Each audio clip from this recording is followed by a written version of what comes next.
শ্বশুর বাড়ির থেকে এইভাবে জোর করে জবরদস্তি করে খাওয়ার চাইতে ভিক্ষা করে খাওয়া বলে আমাদের 500 জন 300 জন আসবে, বাপ রে বাপ অমুক বংশের লোক, আমরা এত সারা বরযাত্রী যাই না, কি চাপায়া দেয় কথা বলে না। যেই বিয়েতে যত খরচ কম সেই বিয়েতে তত বরকত বেশি, সুবহানাল্লাহ কোন। এই জন্য যারা কন্যা পক্ষের উপরে জোর করে বলে আমাদের 50 100 200 লোক আসবে, না হলে আমরা যাব না, এরা আসলে খায় না।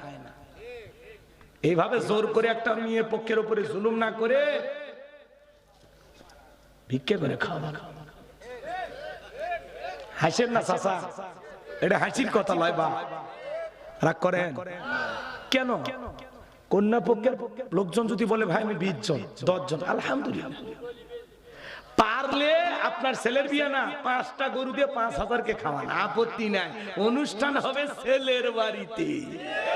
হ্যাঁ, কার বাড়িতে অনুষ্ঠান করো, দেখি কত টাকা আছে তোদের, খাওয়া, মানুষকে খাওয়া।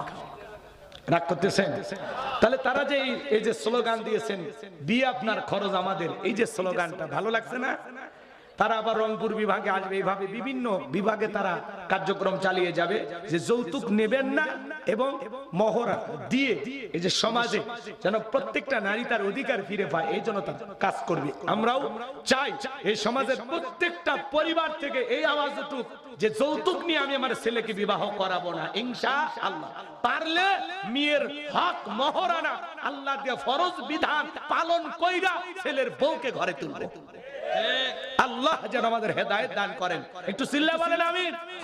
কাঁচা পায়খানা খাওয়া যেমন হারাম, কন্যা পক্ষের কাছ থেকে জোর করে যৌতুক নেওয়া তেমনি হারাম। তো জীবনে তো এটা খাইলেন না, এটা খেতে মজা লাগে না? আল্লাহ যেন হেদায়েত দান করেন, চিল্লা বলেন আমিন।